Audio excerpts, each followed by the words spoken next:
Fiquei aqui. Olá, estamos, estamos começando mais um podcast, o Podocast. Meu nome é Valéria, eu sou podóloga, sou a host desse podcast.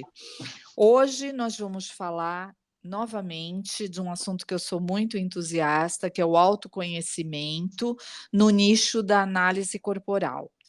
É na a análise corporal. A minha convidada, ela é biomédica e ela trabalha com análise corporal e ela vai explicar um pouquinho para a gente do que se trata. Lembrando que os nossos episódios vão ao ar toda sexta-feira na parte da manhã. Olá, Letícia Abigail, muito obrigado por ter aceito o meu convite de participar do podcast e falar um pouquinho do seu conhecimento, tá? Pode se apresentar. Olá, Valéria. Olá a todos. Primeiramente, eu gostaria de agradecer aqui pelo convite, pela oportunidade. É um assunto que eu gosto muito de falar, autoconhecimento, então para mim é um prazer estar aqui participando, tá? Como a Valéria já adiantou, meu nome é Letícia Abigail, eu sou analista corporal, né? Falando um pouco sobre análise corporal, é uma técnica de avaliação comportamental, não é uma técnica ainda muito conhecida, no entanto, ela é uma ferramenta muito poderosa de autoconhecimento, que é o tema aqui que a gente vai conversar hoje. Antes de tu começar, Lê, eu queria que tu introduzisse contando como é que você chegou da biomedicina para análise corporal. Você ainda trabalha com biomedicina, né? Não, não. Hoje eu estou trabalhando em outra área, né? Na verdade, é interessante porque a minha trajetória até a análise corporal, ela é aquela trajetória não proposital. Foi exatamente assim, a palavra mais adequada foi acidental. A gente sabe que nada nessa vida.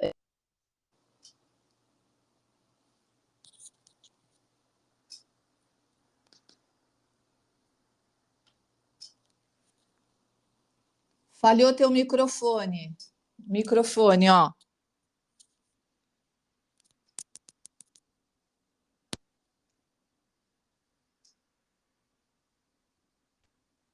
Alô?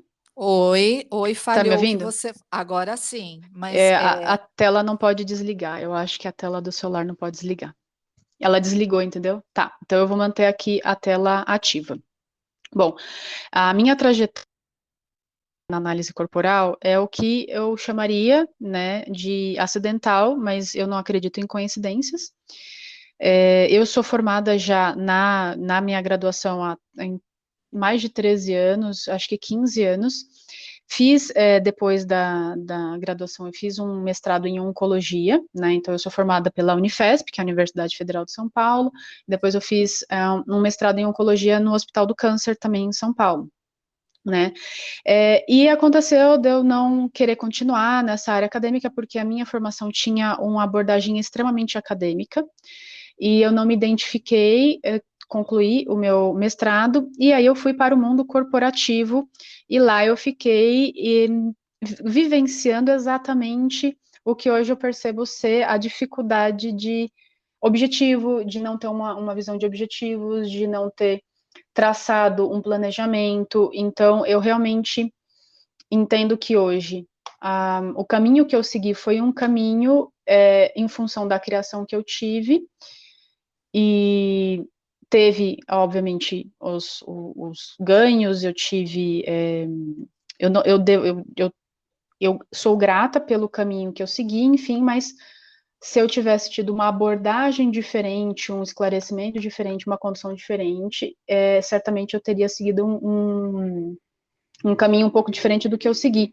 E justamente esse período entre a minha formação e análise corporal, embora a análise corporal ela tenha, o meu conhecimento na área de biológicas tenha ajudado muito o desenvolvimento do meu trabalho, eu entendo que a minha trajetória, ela refletiu a falta de autoconhecimento, certo? E que hoje, buscando e entendendo o porquê das decisões que eu tomei, os caminhos que eu tomei, a influência, obviamente, da criação que eu recebi, foi a análise corporal que me trouxe muito mais clareza e hoje ela me ajuda a tomar decisões conscientes e decisões em que eu realmente estou decidindo por mim, pelo que eu entendo ser melhor para mim e não por escolhas de outras pessoas. E é muito, muito comum muitas pessoas passam a vida praticamente inteira, infelizmente, vivendo escolhas de outras pessoas, vivendo as consequências de decisões que não foi ela que tomou. E isso está muito no ambiente relacional, né? Está numa questão relacional. E a análise corporal, ela ajuda a gente a identificar onde a gente se localiza, onde a gente se posiciona nisso. Pode-se Então, dizer, Letícia, que a gente fica no piloto automático, sem consciência e só vai seguindo o fluxo? exatamente, seguindo o fluxo, seguindo o que foi determinado, quando a gente não tem um ambiente que permite a gente ao questionamento, ou que a gente não tem uma oportunidade de parar e avaliar por que eu estou fazendo isso, isso é realmente algo que eu quero fazer, ou por forças das circunstâncias, nessa situação a gente vai levando a vida, na verdade, a vida vai levando a gente, né? É, E você passar por um processo de autoconhecimento, lembrando que o processo de autoconhecimento, ele nunca para, ele nunca acaba, né? Então, com você certeza. iniciar nesse processo já te dá uma clareza e quando você né, você realmente leva a sério isso, você começa a tomar posse da sua vida, você começa realmente a assumir o protagonismo da sua vida. Então, hoje eu tenho bastante clareza do porquê eu segui o caminho que eu segui. Não dá para, assim, não dá para dizer onde eu estaria se eu tivesse feito diferente, obviamente.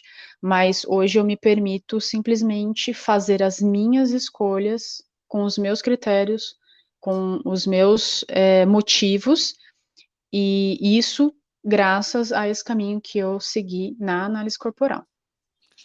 Tá bom. Então, agora me fala um pouquinho o que que é análise corporal, como ela se subdivide e fala um pouquinho de cada traço, por favor, Letícia. Joia. Então, a análise corporal, ela é uma ferramenta de autoconhecimento, certo? É um instrumento que você usa num processo de você entender a origem das suas questões, das suas dificuldades, dos seus atributos. Com essa ferramenta, a gente entende a relação entre corpo e mente, né? Então, corpo e mente, eles estão intrinsecamente ligados, eles são formados ao mesmo tempo, né? E aí, quando a gente entende esse processo de formação, a gente consegue, pelo formato do corpo da pessoa, identificar as tendências comportamentais e identificar e entender o porquê dessa pessoa agir e se comportar de determinada forma. A Dá um, utilidade disso. Lê, só para fazer um parênteses, fala para o pessoal da onde veio isso, né? Isso, a análise corporal foi desenvolvida por um grupo de pesquisadores brasileiros, tá? Com base nos traços de caracteres de Reich e Lowen, que foram dois psicanalistas, né? Eles foram discípulos de Freud. Aí teve uma dissidência, teve aí uma separação, mas basicamente Reich, ele continuou esse trabalho, né, entender por que pessoas com formatos de corpos parecidos tinham questões muito parecidas, tinham dificuldades muito parecidas, lembrando que as pessoas chegavam nesses consultórios com problemas mais graves, né? Então, ele começou a perceber um padrão, e então ele seguiu nessa linha de identificar, olha, pessoas com esse formato de corpo têm mais dessas questões, pessoas com esse têm mais esse comportamento. E aí ele começou a dar nomes, e esses nomes são nomes pouco usuais, são nomes estranhos, mas são nomes que, na abordagem que a gente trabalha hoje da análise corporal, a gente deixa bem claro que não tem relação com distúrbios, nem doenças, nem nada. E eu já vou falar desses nomes, desses traços. Então, a análise corporal, ela partiu desse conhecimento, e aí esse grupo de pesquisadores brasileiros trabalhou em cima disso e estruturou esses conhecimentos e essas informações de uma forma muito interessante, porque ela vai identificar a origem desses traços, que é formada a partir de uma dor, e a partir disso a dor ela promove a formação de um recurso. E o foco da análise corporal é estimular o recurso que foi formado a partir da dor e proteger a pessoa da dor. Tá, então, guardando essa informação, esse é o foco da análise corporal, que veio com esse grupo de pesquisadores brasileiros. Então, o que são os traços de caráter? Então, os traços de caráter são cinco os traços de caráter, e eles são formados na nossa primeira infância. São registros que são impressos na nossa mente e no nosso corpo, a partir das experiências e das vivências que a gente tem, desde o útero até em torno dos nossos 6, 7 anos de idade. O processo biológico que está por trás, né, isso aí para o pessoal de biológicas, que está por trás desse fenômeno é a mielinização do sistema nervoso. Então, a mielinização é o processo de encapar os neurônios com uma capinha de gordura que vai fazer com que os sinais nervosos sejam passados com mais eficiência, certo? Então, ali, nesse período, desde a gestação até em torno dos 6, 7 anos de idade, as experiências que essa criança, né, que esse ser que está ali em desenvolvimento passa, vão ser recebidas por essa mente que está aí sendo formada, e vai haver uma reação. Essa reação vai ser uma reação de defesa dessa situação que está acontecendo, que vai ser uma situação dolorosa. Então, cada traço é formado a partir de uma dor, a dor dor básica que a gente chama, e em cada fase, cada traço é formado numa fase. Então, vou começar a falar o primeiro traço, lembrando que os nomes, eles não têm nenhuma relação com distúrbios, nem com doenças, nem com problemas. O primeiro traço é o traço da esquizoidia, formado ali no útero, quando a criança ainda está na barriga da mãe. E esse traço, ele vai registrar a dor básica da rejeição. Então, essa sensação, ela independe da intenção das pessoas ao redor, da mãe, desse ambiente. Mas, como as reações que essa mãe tem neste ambiente que ela está no mundo, isso vai ter aí todo um impacto emocional nessa mãe, e essa criança, ela vai estar ali recebendo essas informações.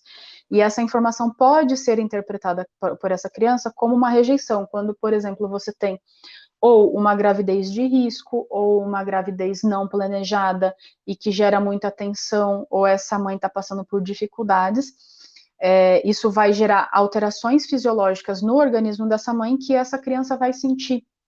E no que ela sente, quanto mais intensa e frequentemente essa criança sente isso, que é o quê? Uma mãe com estresse, uma mãe nervosa, uma mãe ali preocupada, vai fazer o quê? Uma gestação mais desconfortável para essa criança, um útero com uma irrigação um pouco menor, uma sensação, ela vai sentir a emoção dessa mãe de alguma forma. Então, independe realmente da intenção dessa mãe, porque a emoção, ela não é controlada.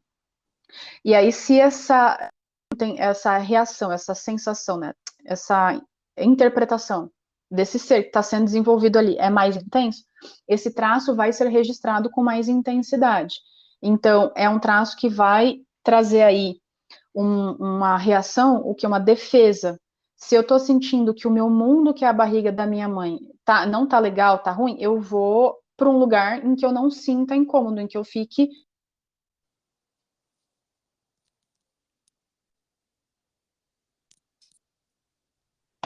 Então, aí, se eu sinto, né, que o meu mundo, que é a barriga da minha mãe, tá apertado, tá difícil, toda vez que eu existo, que eu me mexo, a minha mãe fica tensa.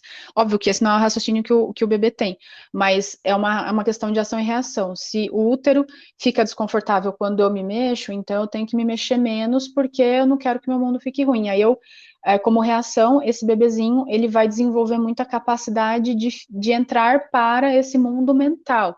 Então, essa energia vai muito para a cabeça.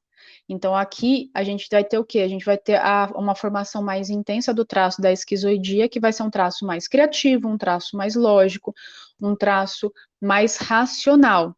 E isso também vai refletir no formato do corpo, porque a partir do momento que esse ser, né, essa pessoinha, precisou focar energia para ficar dentro da mente dela, para não sentir a rejeição que ela interpreta como rejeição nesse mundo dela, esse corpinho ele vai ficar menos, ele vai menos energia para esse corpinho, certo?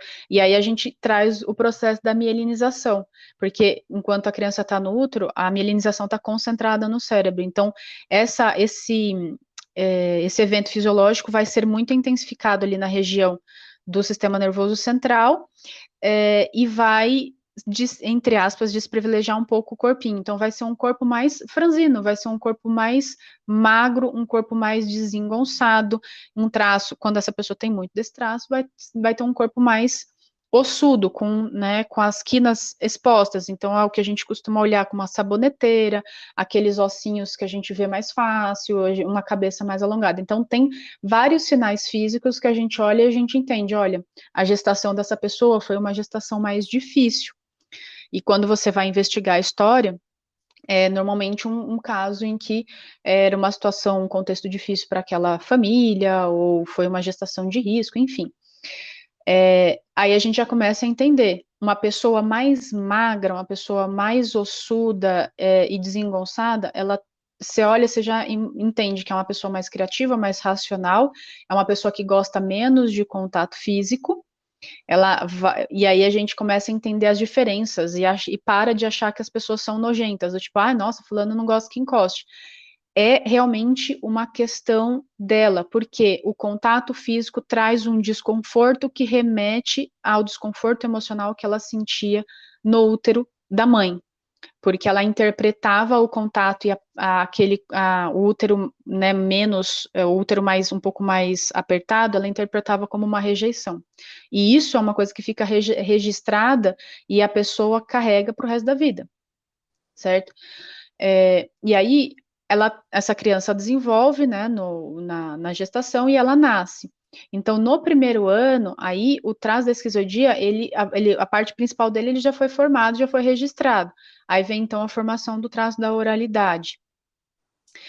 Se nessa fase a criança ela tem a interpretação, né, da dor do abandono, que é a dor que forma essa fase, ela vai registrar mais desse traço. E lembrando que a percepção dela independe da intenção, porque muitas vezes ela tem uma necessidade, é um incômodo que ela está tendo ali, e ela só sabe chorar. O bebê ele só sabe chorar e ele ainda não comunica. E essa mãe muitas vezes tem dificuldade de entender como atender a necessidade da criança. E a criança, independente dos esforços dessa mãe, ela vai interpretar: olha, eu tô com um problema aqui e meu problema não está sendo resolvido. A criança se sente abandonada. E isso acontecendo com frequência e com intensidade, vai registrar muito desse traço, que é o traço da oralidade. E o nome, ele já diz, inclusive, um dos recursos, porque a partir da dor do abandono, essa criança entende, para eu sobreviver neste ambiente, para eu me defender dessa dor, eu preciso de qualquer forma me comunicar. Então, é um traço que vai trazer muita expressividade, vai ser uma pessoa que vai falar bastante, vai gostar de falar bastante, ela vai ter, por exemplo, traços mais fofinhos, traços mais fofinhos, né? E normalmente tem um sorriso mais largo, porque essa necessidade de se expressar de qualquer forma. Então, ela vai tentar ali, essa criança, passar para essa mãe essa mensagem: olha, eu tô com um incômodo, descobre aí o que que é, certo? Como? Chorando e pelas expressões. E aí a gente vai identificar, então, que nesse momento essa criança vai registrando pelo processo de milinização, que já vai estar ali mais avançado, vai estar aqui na região cervical, então ele vai estar envolvendo regiões do corpo que vão trazer esses aspectos mais arredondados, mais macios.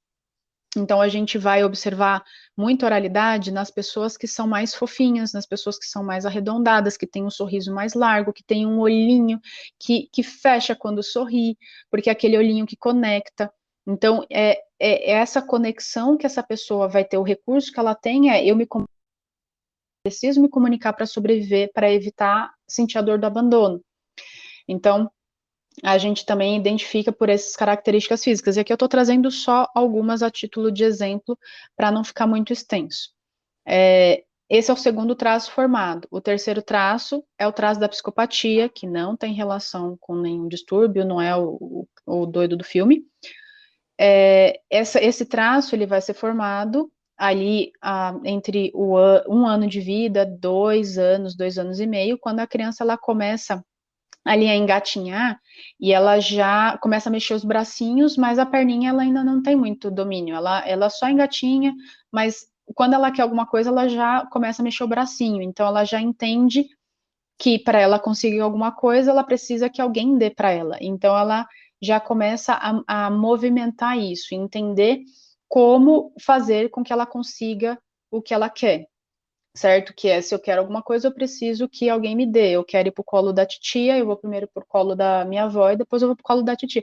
Então ela já vai tendo aí umas percepções mais avançadas, um pouco mais complexas.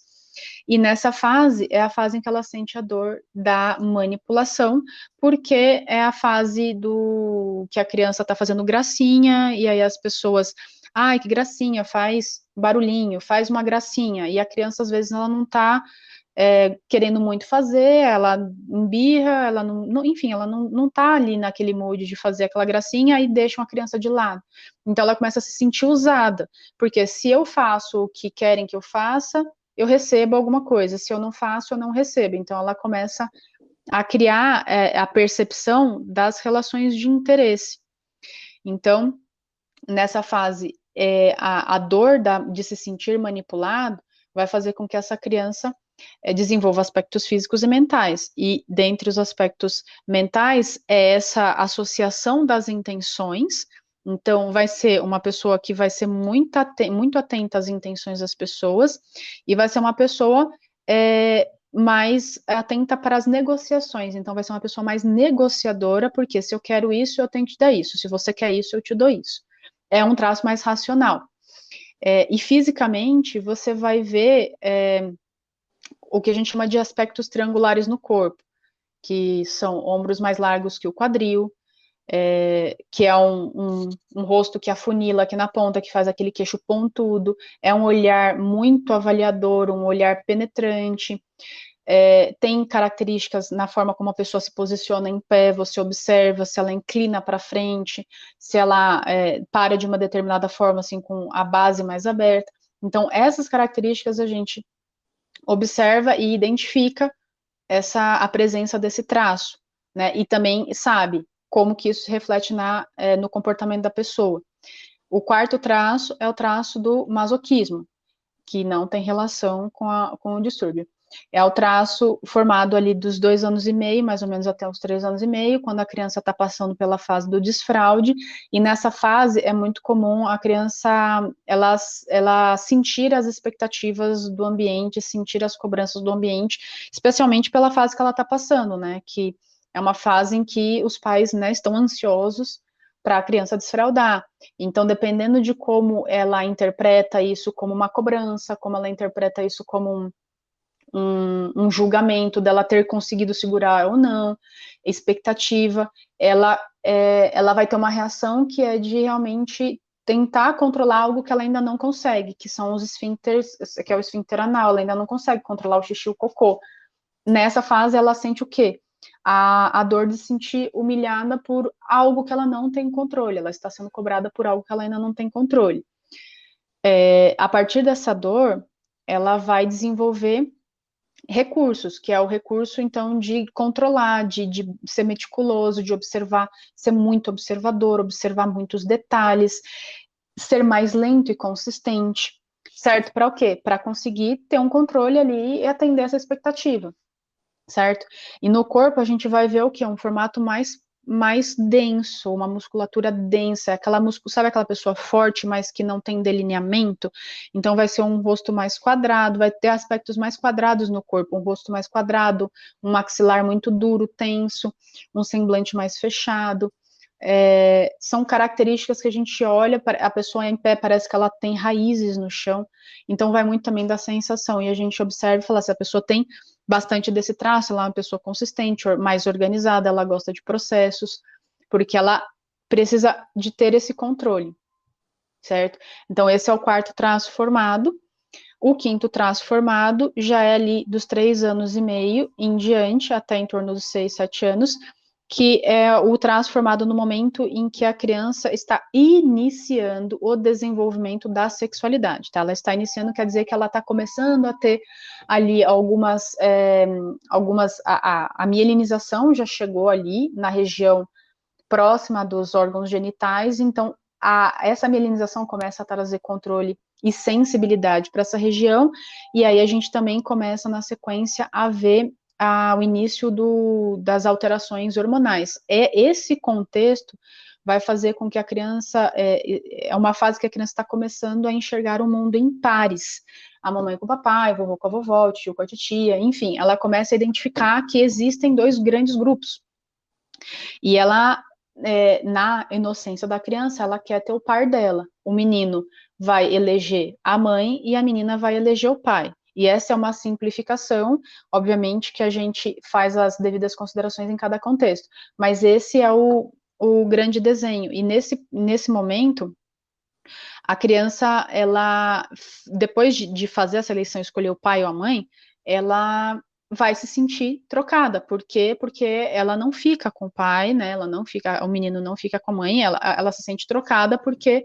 o pai vai dormir com a mãe vai dormir com o pai, e a criança, ela sente que ela foi preterida, que ela foi trocada, que ela foi excluída. Essa é a dor que ela sente.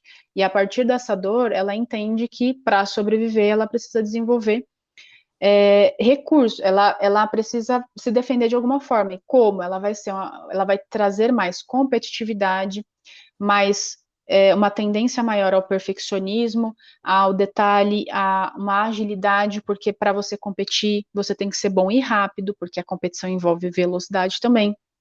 Então, vai trazer uma série de características, e inclusive a autoexigência, muita exigência. Vai ser uma pessoa que tem uma tendência maior a ser exigente.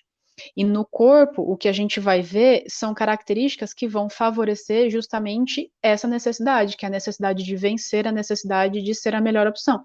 Então, vão ser formatos mais atléticos, vão ser traços mais harmônicos, traços mais distribuídos. Então, a gente observa simetria, a gente observa delineamento, a gente vai observar várias características no corpo, né? O acinturamento, a gente vai observar o delineamento muscular, essas características. Então, é um traço que vai trazer mais definição muscular, vai ser aquele músculo com mais divisõezinhas, assim, sabe? Bem, então, a gente entendendo que ao longo dessa primeira infância, o nosso corpo e a nossa mente vão ser moldados de maneira relacionada, e que um reflete o outro, para nos proteger da dor, para que a gente tenha a capacidade de sobreviver naquele ambiente, formando os recursos, a gente entende então e olha, e a gente busca fazer uma abordagem focando no quê? Em você desenvolver as capacidades que são registradas, esses recursos que eu fui falando, e proteger da dor. Para o quê? Para você ter uma vida melhor, para você ter uma vida que você atinge mais os seus objetivos, que você tem mais resultados, que você tem mais qualidade de vida, certo? E aí, há muitas pessoas, quem já teve algum contato, fala, eu sou rígida, eu sou oral, lembrando, todos nós temos todos os 5 traços de caráter, porque todos nós passamos por todas as 5 fases. Só que E a é legal depender da... você falar, Letícia, que você, na análise corporal, vocês desenvolveram um método que você consegue mensurar quanto a pessoa tem de cada traço, porque Exato. um conversa com o outro, às vezes. É porque se só Sim, tiver um traço com a dor, ele pode esconder o traço principal, não pode? Ou eu estou falando perfeito. bobagem? Não, é exatamente isso. Então, Uma pessoa como... que é rígida, que nem eu vou falar pela minha experiência, porque eu fiz análise com a Letícia, e isso foi um divisor de águas na minha vida, e por isso eu trago a Letícia aqui, porque eu acho muito interessante e relevante que todos saibam que existe essa ferramenta. Então, por exemplo, eu tenho uma rigidez mais alta, mas se a minha oral tiver muito machucada, eu posso engordar a ponto de esconder a minha rigidez e só mostrar a minha oralidade, né? Isso, exatamente. Então, aqui a gente já está tratando de um conceito já um pouco mais avançado, quando a gente já faz algumas elaborações a partir dessa informação dos traços. Tudo bem, então Então, continua teu exato. raciocínio aí. Isso. Então, o que a Valéria colocou foi perfeito. Então, a gente tem, todo mundo tem os 5 traços, só que a depender da intensidade que eu senti a dor daquela dada fase, eu vou ter registrado mais daquele traço, ou menos, se eu sentir menos daquela dor. Por isso que a gente tem tanta variação de formatos de corpos. Você tem formatos mais longilíneos, mais magros e mais secos, você tem formatos mais cheios, você tem formatos mais delineados, você tem formatos mais retos, você tem formatos mais de triângulo invertido, com mais acinturados, com quadril mais largo, com quadril mais estreito. Enfim, essa variedade é como se fosse uma miscelânea dessas proporções. E o que a gente usa na hora de fazer a análise corporal? É a porcentagem final do gráfico. Então, eu, como analista corporal, eu sou treinada e habilitada para fazer a análise do formato do corpo da pessoa e identificar, pontuando o quanto que em cada parte do corpo esses traços se mostram, o quanto que eu vejo esses traços. Então, eu vejo, a análise ela é separada, desculpa, em 6 partes. Então, eu olho o formato da cabeça, o formato do rosto, eu olho os olhos, então são vários atributos no formato do rosto, atributos nos olhos e atributo na boca. Então, aqui já foram 3 partes do corpo. Eu pontuo. Aí no corpo, eu vou olhar tronco, de frente, de lado, de costas, eu vou olhar quadril, também de frente, de lado, de costas, e eu também vou olhar pernas. E eu vou olhar muitas, muitas coisas. Eu vou olhar formato, eu vou olhar delineamento, eu vou olhar sensação, eu vou olhar inclusive a postura. Então, esse conjunto eu vou fazendo a pontuação e no final eu vou chegar numa porcentagem.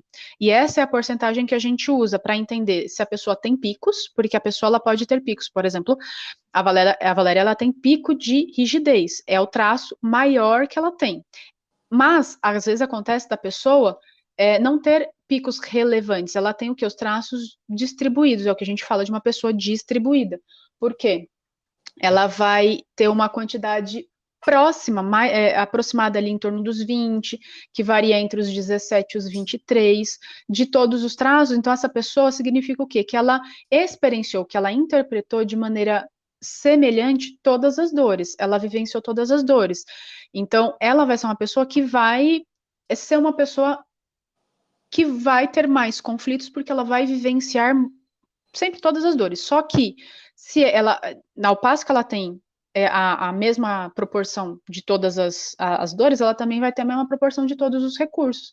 Então, quer dizer que ela consegue transitar melhor entre esses recursos, né? Que eu mencionei alguns exemplos, que são muitos, e no que ela consegue transitar, ela é uma pessoa um pouco mais versátil nesse aspecto. Lê, eu agora estava divagando aqui e lembrei de te fazer uma pergunta. Se a pessoa tiver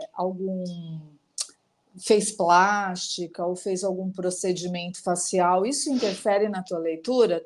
Isso precisa ser levado em consideração. Então, quando a gente faz a análise, a gente pergunta: tem procedimento estético? Usou aparelho ortodôntico? E procedimento pode ser preenchimento labial, pode ser micropigmentação, na sobrancelha também, se a sobrancelha da pessoa tem micropigmentação, fez uma lipoaspiração, fez uma cirurgia de correção de alguma coisa, a gente precisa saber, porque aí a gente vai descontar, a gente vai fazer a compensação disso no gráfico. E isso é realmente tranquilo de fazer, porque a gente sabe, como que era antes, então a gente já entende, ó, então a pontuação real é essa e não outra. Então é importante ter essa informação. E o que você falou aí dos traços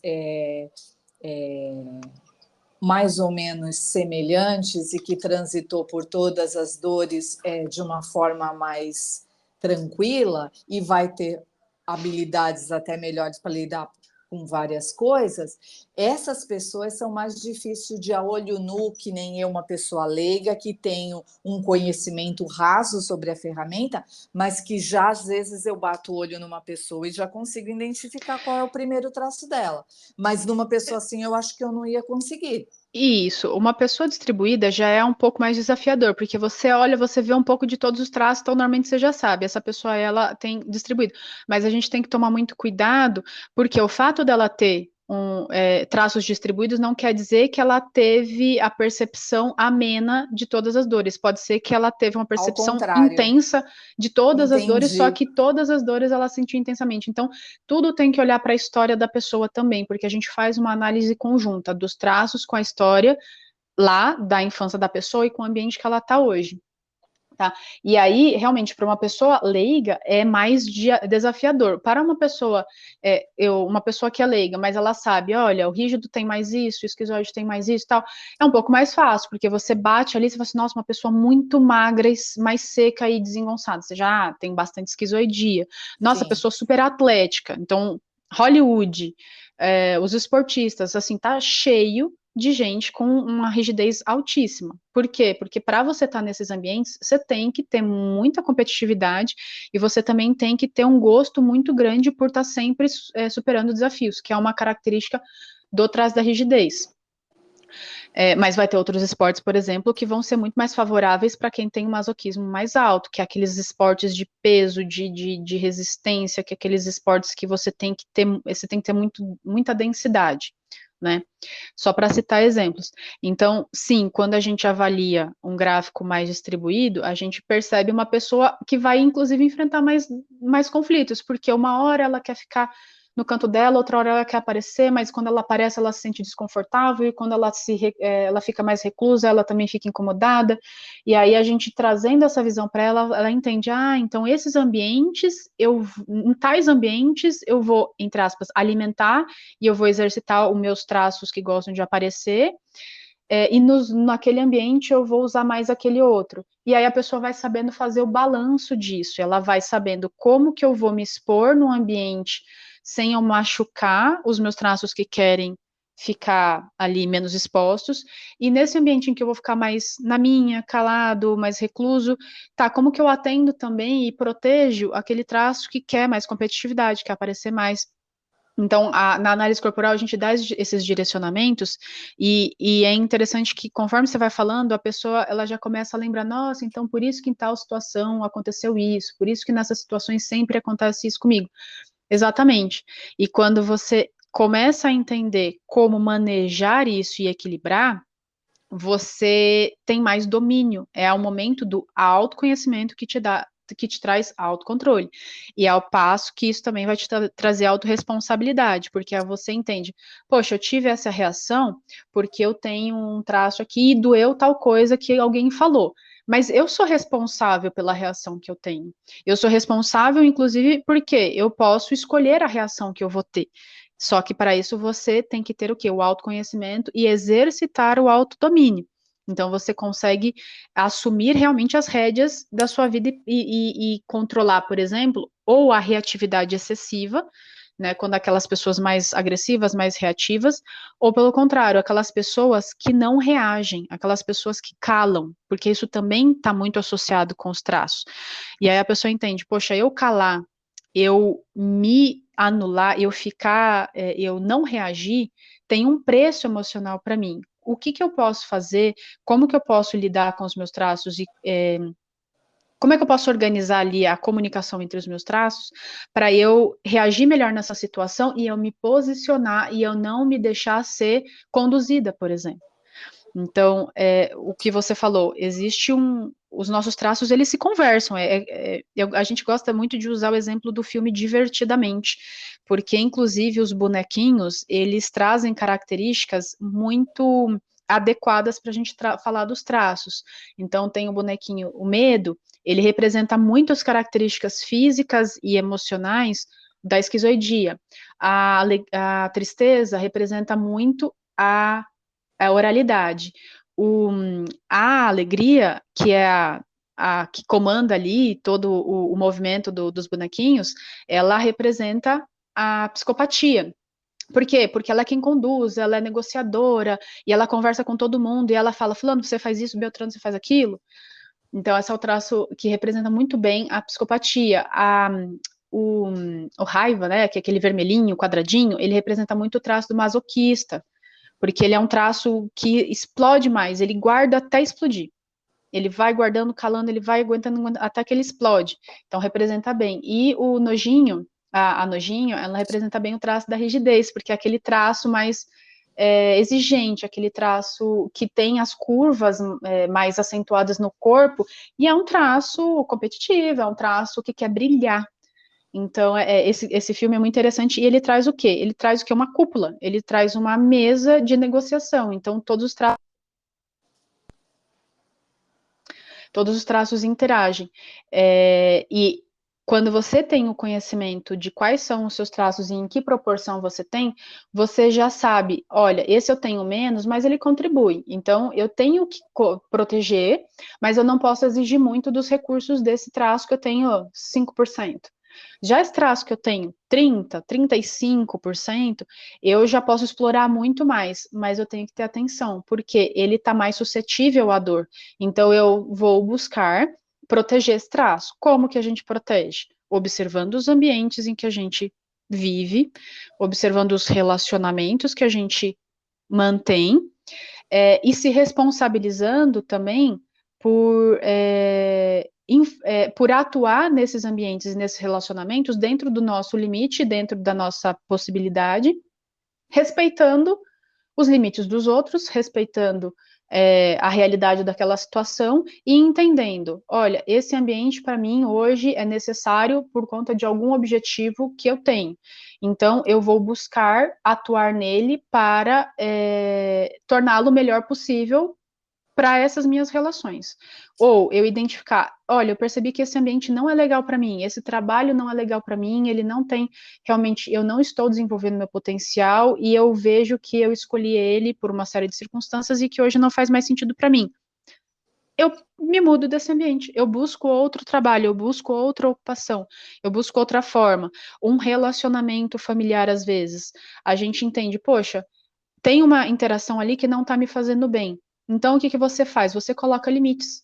Você comunica com aquela pessoa, você explica, olha, esse comportamento para mim não é legal, vamos tentar conduzir de determinada maneira, para você o quê? Respeitar o jeito da outra pessoa funcionar, mas também que a pessoa respeite o seu jeito de funcionar. Normalmente, como? Você mudando a sua postura e confiando que a outra pessoa vai ter a mudança dela, mas respeitando caso ela não tenha. E aí você mantém a relação com aquele limite que você percebe que vai ser saudável para você.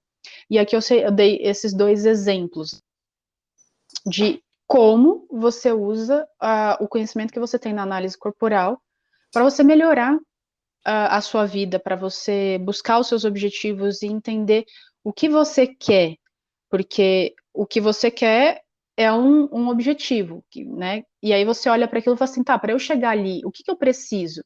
Aí você identifica, poxa, eu preciso desenvolver isso, isso e isso, essas características eu tenho mais, essas aqui eu tenho menos, eu preciso compensar, eu vou me associar, eu vou buscar parcerias, o que eu vou fazer? Então, você tem muito mais instrumentos, ferramentas para você traçar o que é a sua estratégia, para você traçar o caminho que você vai seguir. E quando a É gente realmente tem rico. e quando a gente tem dois pico alto completamente oposto, que novamente eu vou usar meu caso, que é a minha oralidade, a minha rigidez e a minha oralidade que vem logo na sequência, que é uma diferença pequena de pontos. E por muito tempo eu me achava disfuncional, porque uma hora eu era muito racional e outra hora eu queria chorar e sentar no Exato. chão e, Esse é um não, e eu isso. achava que eu não funcionava direito, que estava tudo errado comigo, né? Exatamente. E a análise corporal me trouxe essa clareza e hoje eu consigo perceber isso e me acolher quando a minha oral gente, é como se 5 pessoas vivessem dentro da gente. E cada hora a gente Exatamente. tem que cuidar de um. Não é E isso, isso Lê? é exatamente, isso é muito lindo na análise corporal e é o que mais me encanta, porque os traços, como você vai observando, eles foram formados a partir de percepções, de medos, né, de dores, e aí você começa a desenvolver, né, a sua mente, o seu corpo começa a se desenvolver no sentido de você reagir àquilo, se defender daquilo. Então você vai entendendo a lógica por trás de cada traço. No que você entende a lógica por trás de cada traço, das características e atributos daquele traço, você percebe, poxa, existem semelhanças e conflito entre os traços. Dando exemplo da rigidez com a oralidade. A oralidade é o traço que tem medo do abandono, e então ele vai ser um traço mais sentimental, ele é emocional, ele não quer ficar sozinho, então ele vai ser um traço, mas tende a ser mais carinhoso, tende a ser mais expressivo, falar mais o que sente, e é aquele traço que não tem vergonha de chorar, não tem vergonha de mostrar vulnerabilidade. O traço, estou falando, se o traço fosse uma pessoa, se existisse e não existe uma pessoa que fosse 100% oral, ela seria uma pessoa extremamente emocional, que expressa suas sensações e os seus sentimentos, e chora de alegria, de tristeza, e fica grudadinho em alguém. Esse é o 100% da oralidade. E o traço da rigidez, e ao mesmo tempo que é um traço que quer ser visto, porque o traço da oralidade, ele quer ser visto para o quê? Se eu sou visto, eu não sou abandonado, eu não vou sentir a dor do abandono. O traço da rigidez, por outro lado, ele já é um traço mais, entre aspas, orgulhoso, ele é um traço que não quer descer da tamanca, é um traço que quer manter uma pose, então ele não quer mostrar vulnerabilidades. É um traço que preza, entre aspas, pela sua imagem. Então, é um traço que vai segurar o choro. É um traço que não, imagina. Eu não posso ser imperfeito, eu não posso ser fraco. Então, é aquele traço que vai trazer aquela visão de que tipo, vulnerabilidade é fraqueza, eu não posso demonstrar fraqueza, logo eu não posso demonstrar vulnerabilidade. Uma pessoa, se fosse 100% de rigidez, seria aquela pessoa, assim, altiva e que não desce do tamanco, sabe? Só que também traz o quê? Uma necessidade, um gosto por brilhar, porque quando ela brilha, ela é vista, ela é escolhida, ela tá ali no pódio, ela é a primeira opção, ela não vai ser preterida, ela mantém a posição dela de preferência. Então aqui a gente traz o quê? O traço da oralidade com a rigidez tem a semelhança de que os dois querem ser vistos, e querem brilhar e serem vistos, um porque não vai ficar sozinho e outro porque vai ser escolhido. Por outro lado, o conflito entre eles é o quê? O traço da oralidade. Ele não se importa de ser vulnerável, ele expressa os sentimentos, e ele chora mesmo, e ele quer ser aceito do jeito que ele é. Já a rigidez, ela não quer mostrar vulnerabilidades, ela tem a necessidade de estar ali com tudo bonitinho, perfeito. Então vai conflitar, certo? Vai ter esse conflito. A pessoa que tem esses dois traços, picos desses dois traços, vai sofrer isso que você falou.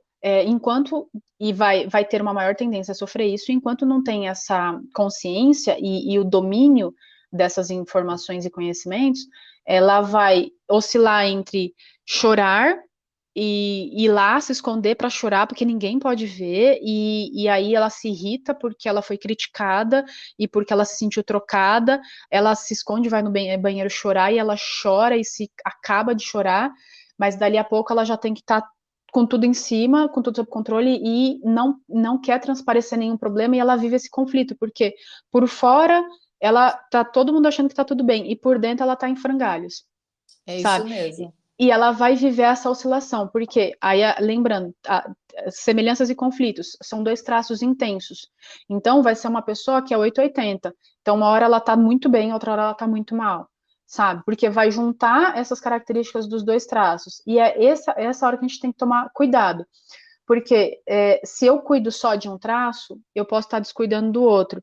Então eu vou lá, essa rigidez quer competir, essa rigidez quer brilhar, essa rigidez quer ser perfeita. Beleza, vou investir nisso, eu vou cuidar e vou ser a mais perfeita, vou estar com tudo em cima, vou estar sempre na estica, mas botar sapato apertado, roupa apertada, tudo bonito, toda aquela roupa linda, maravilhosa, mas a pobre da oralidade, está ali querendo conforto, usando aquele sapato apertado, precisando guardar os sentimentos e não demonstrar, e isso vai fazer mal para esse traço.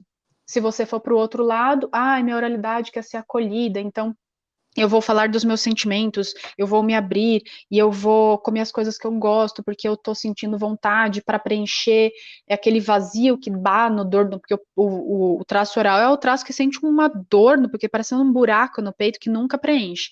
E aí eu vou cuidar da minha oralidade, eu vou fazer isso, eu vou me vestir passar o dia inteiro de pijama, e aí a rigidez fica na dor, porque essa rigidez, poxa, eu não quero estar de pijama o dia inteiro, eu não quero sei lá, sair da minha forma física, que eu batalho tanto aqui na academia. Então, o legal de você conhecer os seus traços é você saber como exercitar, como é que eu digo, como fortalecer os seus recursos e proteger das dores. E aí você vai balanceando. Você bota essa turma, essas 5.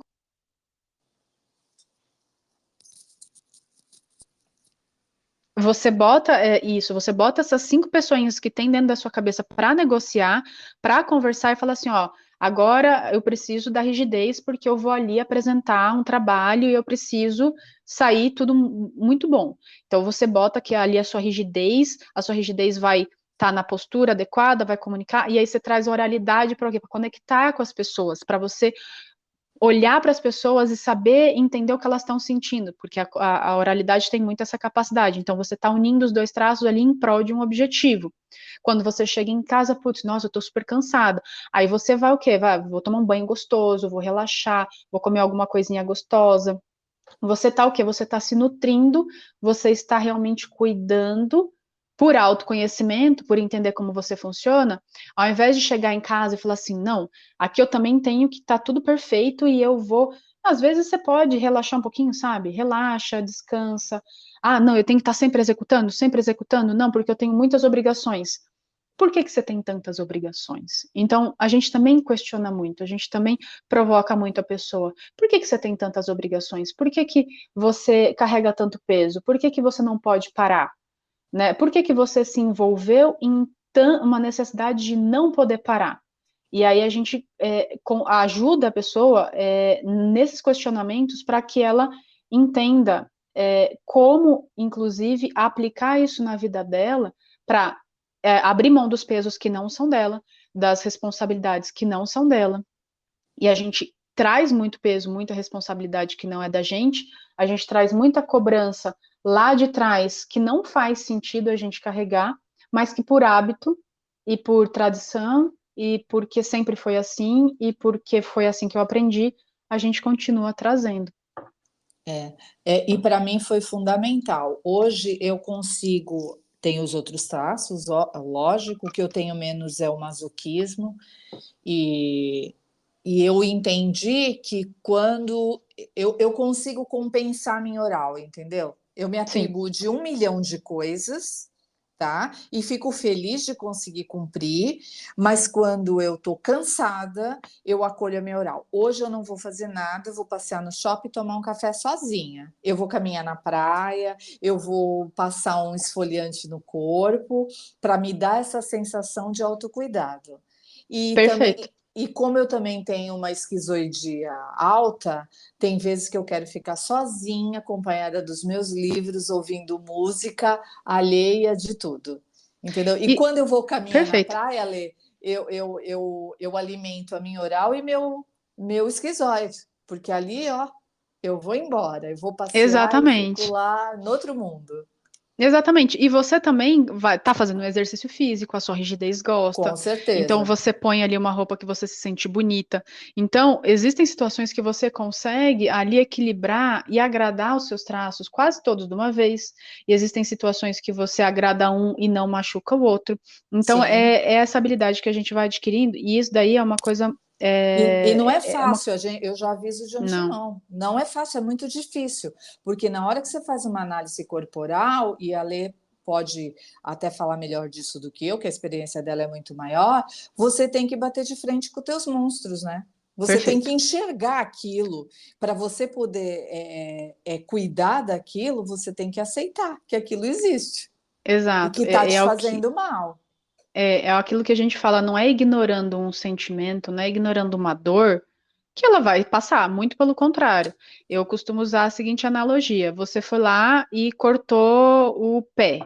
Você cortou o pé e aquilo ali está sangrando, o que que você faz? O que que você deveria fazer? Você deveria ir ali, limpar, higienizar, pôr um curativo, passar ali alguma coisa para ajudar a cicatrizar mais rápido, e você vai estar sempre fazendo a manutenção aquilo até sarar, certo?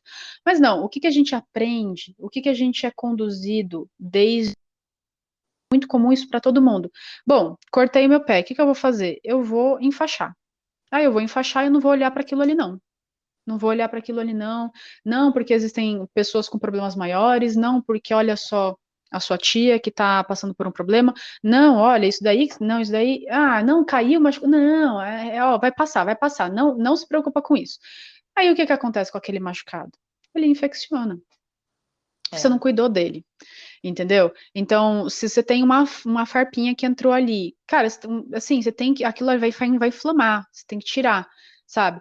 É óbvio, é uma analogia muito simplista. O que que eu tô querendo dizer com isso? Quer dizer que você vai curar definitivamente uma ferida emocional?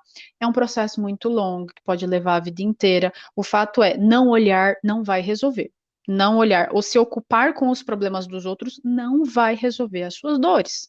Então, essa é exatamente. uma cultura que a gente tem muito do tipo, ah, vai olhar, vai cuidar, vai fazer trabalho voluntário e ocupa sua cabeça, para de olhar para os seus problemas. Então, Eu vou eu já agora fui. puxar a sardinha um pouco para o meu lado, porque às vezes tem algum paciente que a gente na podologia, Lê, a gente faz o atendimento primário da saúde. Sim, E a gente tem a oportunidade de ficar em média uma hora e pouco com o paciente. E a conversando. podologia, como é uma área da saúde, a gente recebe subsídios no conhecimento para dar informações num parâmetro clínico da pessoa.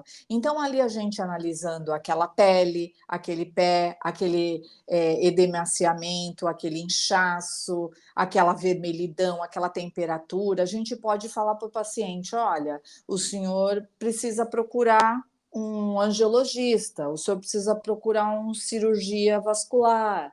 Vamos dar uma olhada como está aí, vai fazer um exame de W. Ah, mas eu prefiro não ir no médico, assim eu não sei o que eu tenho, porque Isso. vou escarafunchar, vou descobrir doença. As pessoas falam isso, É, elas não querem saber. muitas vezes elas não querem porque elas vão ter que lidar com algo que elas não estão querendo, é um trabalho, e dor emocional é uma coisa que é pior do que dor física, tá? Então, muitas vezes a dor emocional vem para distrair a gente da, perdão, a dor física vem para distrair a gente da dor emocional. Eu já fui essa pessoa que falava, olha, não, para de olhar para os seus problemas, para as suas questões e vai fazer trabalho voluntário para você ajudar os outros, e quando você ajudar os outros, seus problemas serão automaticamente resolvidos. Eu pensava, eu tinha essa filosofia e eu descobri que isso é a maior furada, tá? Então, aqui eu não estou falando para a pessoa supervalorizar ou super focar no problema. Aqui eu estou falando para a pessoa não ignorar o que está incomodando, mas ter uma postura investigativa voltada a resolver. Então, a análise corporal é uma ferramenta ótima para resolver problemas, para você conduzir o seu autoconhecimento e para você se responsabilizar. Então, eu entendi que eu sou assim, eu funciono dessa forma porque lá na minha infância assim, assim, assado, tá dado.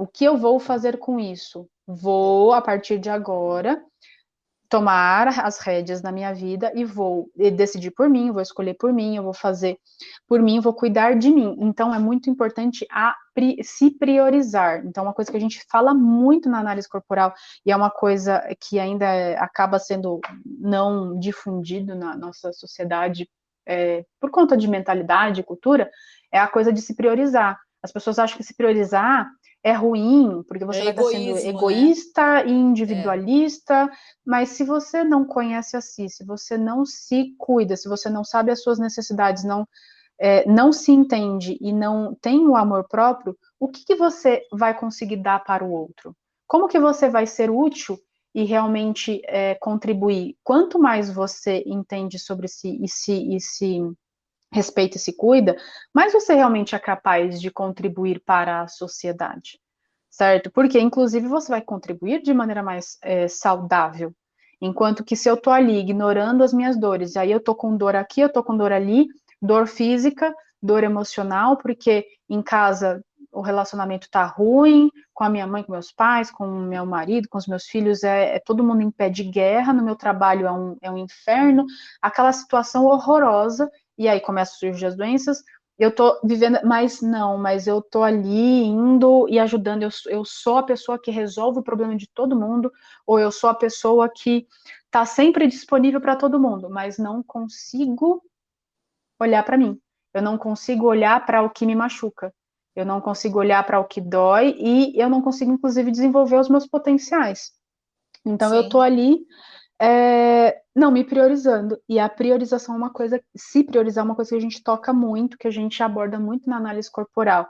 E como você faz isso? E qual é a linha de raciocínio, qual é o racional, ou seja, realmente como você entender e sentir o caminho para você ter uma vida mais saudável, né? Uma vida em que você está olhando para frente, está olhando para o futuro, certo? E olhar para o futuro não é viver no futuro, é viver o presente, fazendo as suas escolhas hoje, mas tendo objetivos e Sim. sabendo deixar no passado o que é passado, aprender com o passado e honrar esse passado, mas também olhar e estar voltado para o futuro. É nesse sentido. Então, são algumas alegorias que a gente usa para facilitar o entendimento. Então, essa análise, essa abordagem que você faz no seu trabalho também integrativa, ela é fundamental, porque a pessoa está com um problema aqui e muitas vezes é por uma postura emocional dela, Com ou por certeza. aquela ferida tem uma. E aí a gente, que não caberia, né, mas se a gente fosse falar, né, sobre a psicossomática, abordar a psicossomática, aquela ferida, aquele machucado, aquela disfunção que levou a pessoa até o seu o seu atendimento, você entende que tem ali uma Um cunho origem, emocional, com certeza. um cunho emocional. E, Nossa, a inclusive, eu pessoa, escutei um neurocientista falar, Letícia, não sei se você tem propriedade para falar desse assunto, é que a mesma área do cérebro que a gente conecta com a dor física é a dor emocional.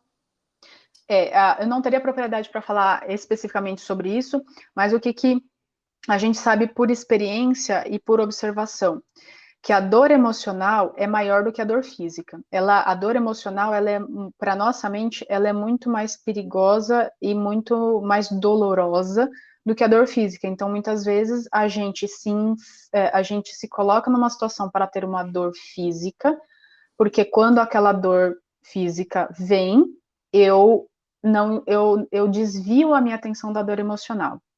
Então, vou dar um exemplo.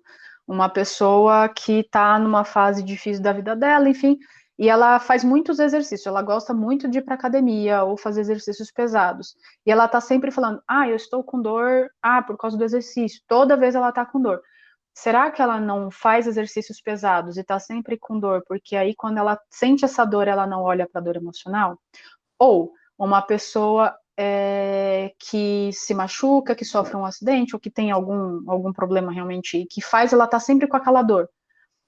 Ou que come alguma coisa e passa mal. Poxa, eu sei que se eu comer esse alimento eu vou passar mal. Eu vou lá e como o alimento que me faz passar mal.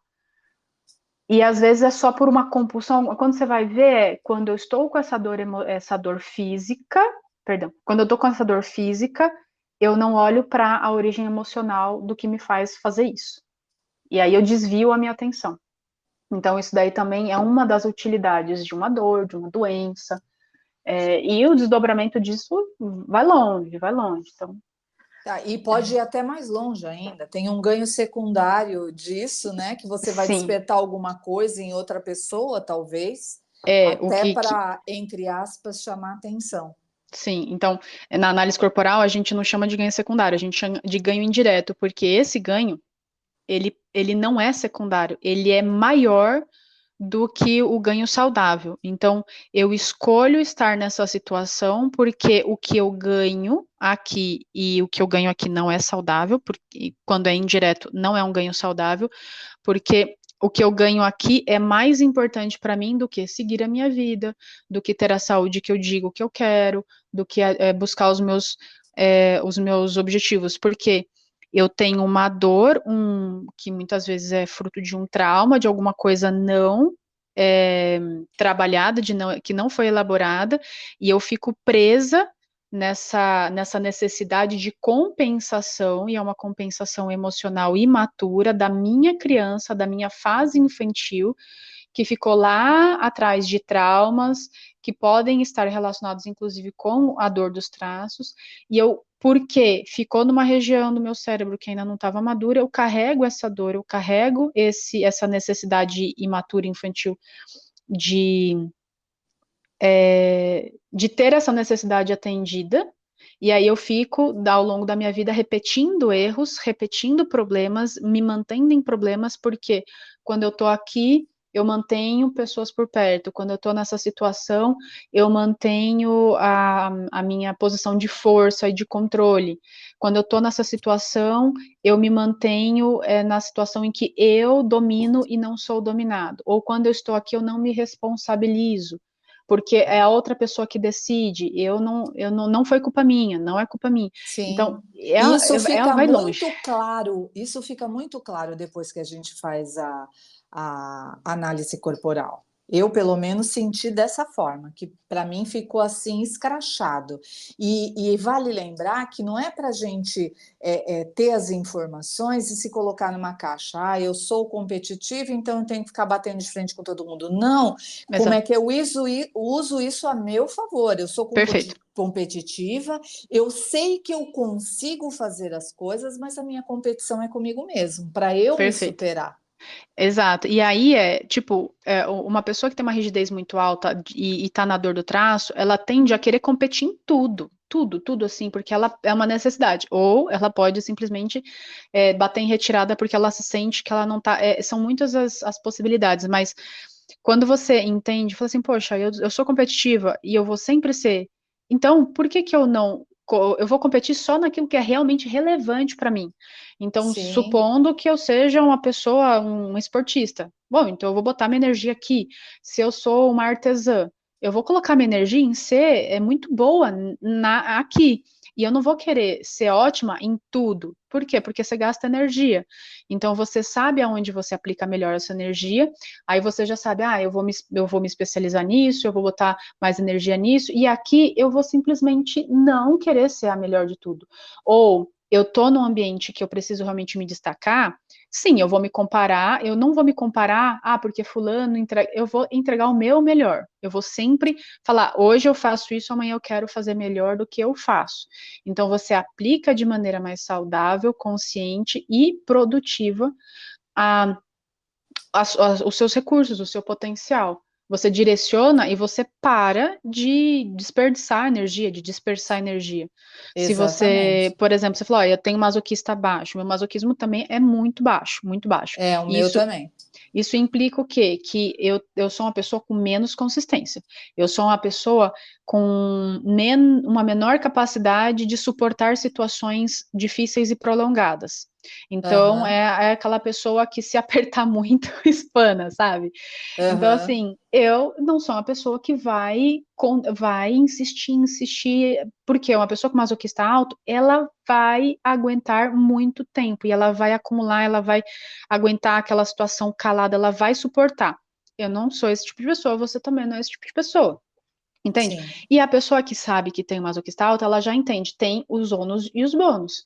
Então, se por um lado eu sou uma pessoa ótima para situações que exigem resiliência e consistência, por outro lado eu tenho que saber, eu preciso ter válvulas de escape, porque isso pode me fazer muito mal, tá aqui aguentando tanta pressão e tanta cobrança, eu preciso ter um ambiente e uma situação favorável para eu dar vazão a isso. Então, por exemplo, às vezes um esporte de impacto, esporte de um crossfit ou um boxe, ou alguma coisa que a pessoa bota aquela energia para fora, exercitar, por exemplo, escrever, ou ter um ambiente ali com uma pessoa de confiança para você desabafar, e é uma pessoa de muita confiança, porque uma pessoa que tem masoquista alto, ela vai se abrir muito pouco.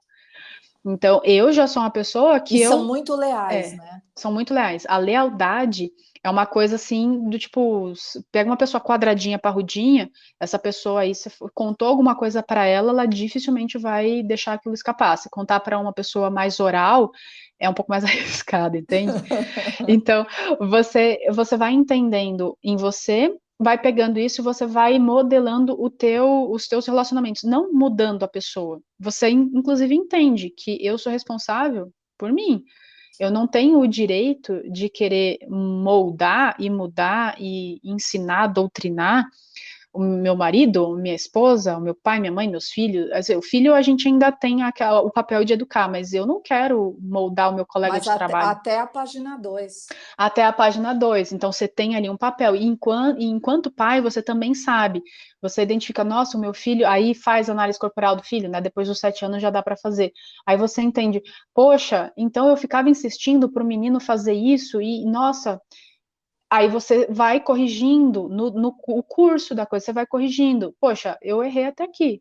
Paciência, tá feito. Então, o que que eu posso fazer daqui em diante? E aí você vai Exatamente. conduzindo o quê? Para explorar no sentido de incentivar o potencial, os recursos da criança, respeitando as dores da criança, porque estão registradas, mas você sempre com um perfil encorajador, um perfil respeitador, sabe?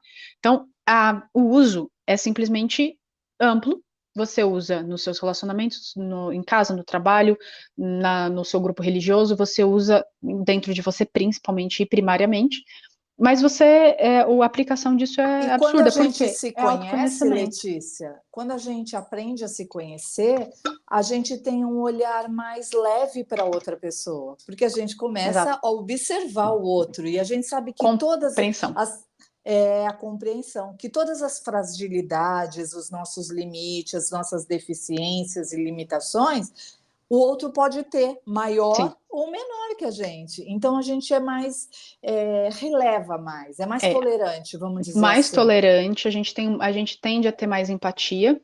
Então, eu lembro até uma vez que eu estava contando essa construção para o meu cabeleireiro e ele ficou parado pensando e ele falou: Gente, tô lembrando agora de uma cliente do salão que eu trabalhava. Ela ia fazer a unha, era uma cliente muito magra, esquizoidona.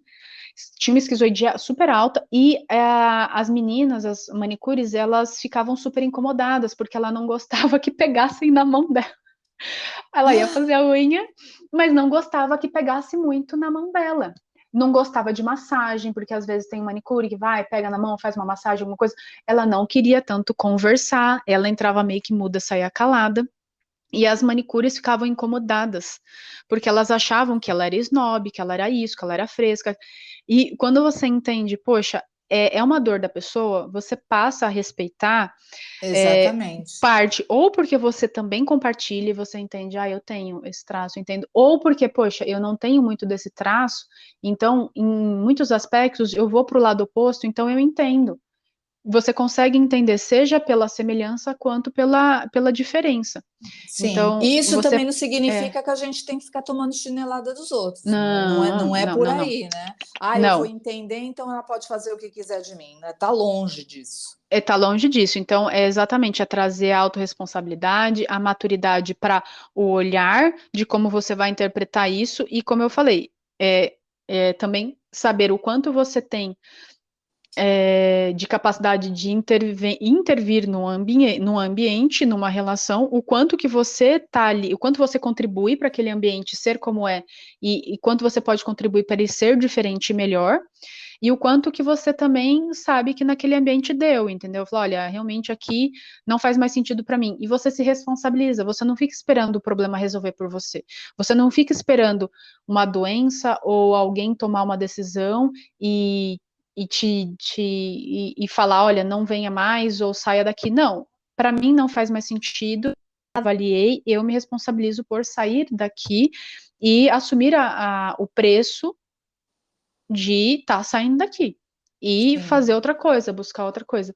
Então, essa é uma coisa muito importante de você se autoconhecer, você vai ter um domínio melhor dos seus recursos, saber como se proteger, e isso vai te trazendo autorresponsabilidade, que é não vou eu não vou usar os traços como muleta. Ai, porque eu sou muito rígida, então eu sou muito competitiva, eu não gosto de ser criticada, não quero que ninguém me critique, E ponto e é isso, final. e ponto final. Não, não é Então, essa a ideia. E a não é gente essa a ideia. trazendo isso para o âmbito corporativo, Letícia, é um recurso muito bacana para que os Ótimo. gestores da empresa coloquem as pessoas certas nos lugares certos e tenham resultados mais efetivos, não é isso? Perfeito, isso foi muito bem colocado. Você tem aí duas possibilidades. Você pode ter aí uma seleção direcionada, então vou selecionar alguém de fora para ocupar uma vaga. Então você já consegue ter uma seleção muito mais precisa, porque o que a pessoa coloca no currículo dela são o que as competências acadêmicas e algumas coisas que ela traz que podem te dizer, beleza, pode ser que ela sirva muito bem aqui, mas quando você bate o olho e você tem uma pessoa ali treinada, obviamente você tem uma pessoa treinada para falar, bom, essa pessoa aqui, ela precisa estar num ambiente que ela tenha contato com outras pessoas. Por quê? Porque ela tem uma oralidade alta. Ela ficar atrás de um computador, manuseando um equipamento o dia inteiro, ou só, sei lá, desenvolvendo um programa, não é o perfil dela. Ela precisa estar em contato com outras pessoas, ela precisa estar se comunicando, ela pode estar ali na linha de frente, num atendimento, ela pode estar ali no comercial, ela vai se dar muito bem com esse perfil. Uma pessoa que é mais esquizoide, que é mais introvertida, ela é aquela pessoa que usa características que aparecem, tá? Não são obrigatórias. Você tem que ter uma composição. Uma pessoa que usa aquele óculos fundo de garrafa, uma pessoa que tem uma testa mais avantajada, que tem uma cabeça mais alongada, bem magra, ossuda e desengonçada. Poxa, se você colocar essa pessoa ali para lidar direto na negociação, na comunicação, passando muito tempo do dia dela se expondo em apresentação ou tendo contato, inclusive contato próximo com as pessoas, isso vai ser muito pesado para essa pessoa, isso vai ser muito difícil. Então, quando você tem essa noção, você aloca as pessoas de maneira mais precisa para você aproveitar melhor os recursos dela e proteger também aquilo, os traços daquilo que não vai ser legal para ela. Ela vai desempenhar muito melhor. E a gente também tem um outro cenário. Poxa, eu já tenho aquela pessoa que está ali na empresa e ela não está performando, está com alguma coisa assim, não, ela travou, não está performando. Ou mudei aquela pessoa, ela tinha um cargo operacional e ela estava indo muito bem, e aí eu promovi ela para um cargo de gestão. E aí o negócio desandou.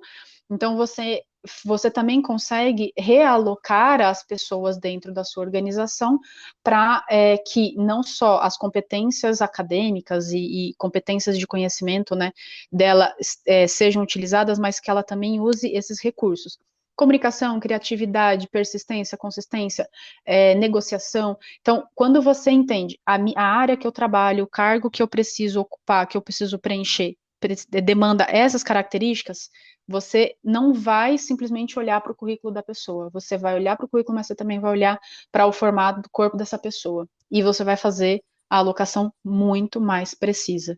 E será que isso também explica a pessoa, às vezes, se envereda num curso e se forma e tudo mais, e no meio do caminho ela vai para outro lugar que não tenha nada a ver com aquela formação acadêmica dela, né, Letícia? Sim, porque muitas vezes aquela formação acadêmica é muito específica e exige características dela que ela tem menos, ou aquela formação não foi uma formação que ela escolheu, foi a formação que o pai ou a mãe escolheram, foi alguma É, coisa de família, porque todo mundo na família é advogado, porque todo mundo na família é médico, aí a pessoa vai e não é a aptidão dela, sabe? Aí ela começa ou ela é infeliz, ou ela conclui só para ter o diploma, ou ela começa e larga, e aquela coisa. Então, são várias possibilidades. A gente, aqui no Brasil, a gente tem essa pressão por entrar numa faculdade muito cedo, sim, e a gente tem que escolher coisas para o resto da vida. Então, assim, a faculdade a gente tem que escolher com 17, 18 anos, para o resto da vida, gente. Então, são construções que é bom a gente reavaliar, né? E também ter mais leveza. Poxa, pode ser que eu mude de ideia no caminho. E tá tudo bem, certo? O autoconhecimento vai te ajudar a você tomar a coragem de fazer a sua mudança de maneira responsável, de maneira direcionada, e você ali fazendo a transição. Então, poxa, eu descobri que eu me formei numa coisa que não é o que eu quero.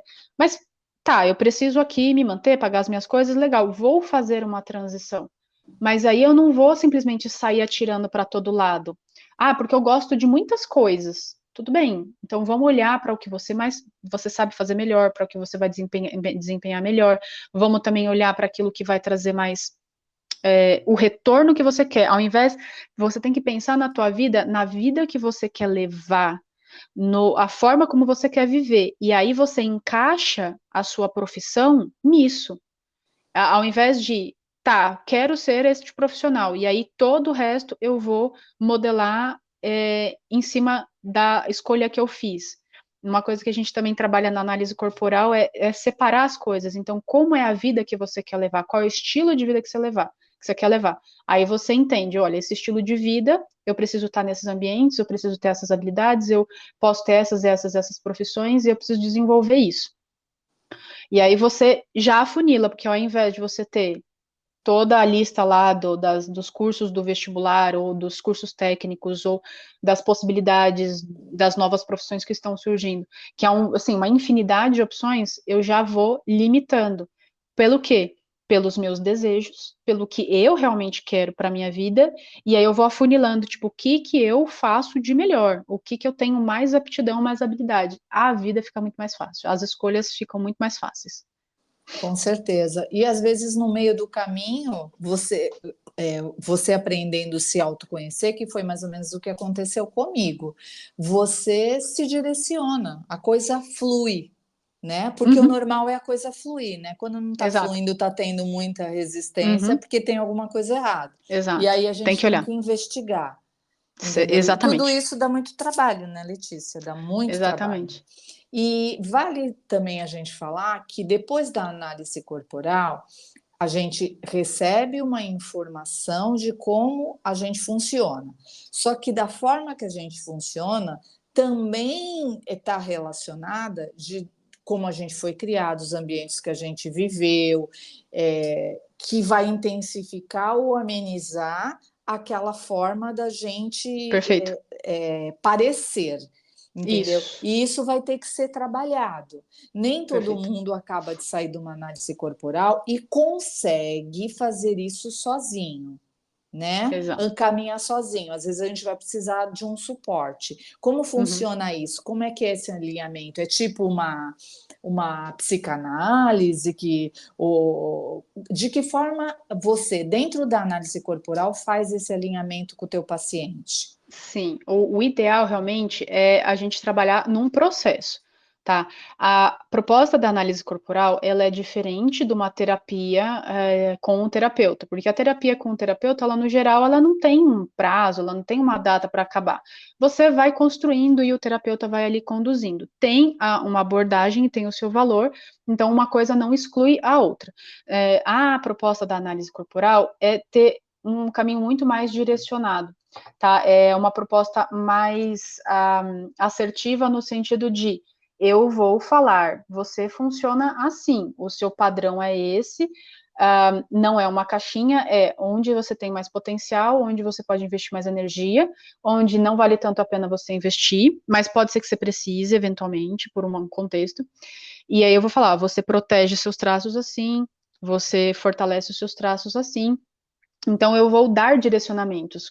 E a terapia não faz isso. A terapia ela não tem essa proposta, tá? No geral. Então a análise ela tem uma proposta diretiva e uma proposta voltada para resolver problemas específicos.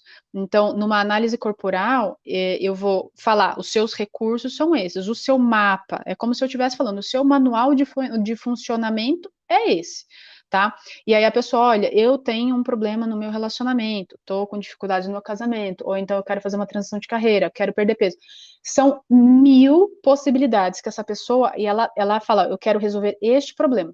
Bom, para a gente resolver este problema, a partir do que a gente trabalhou nesta análise, a gente vai passar por uma série de sessões, no geral não são muitas, a gente costuma recomendar para uma questão em torno de 5 sessões, tá? E é óbvio, a gente tem que considerar a profundidade dessa questão, porque na análise corporal a gente trabalha problemas circunstanciais. O que são problemas circunstanciais?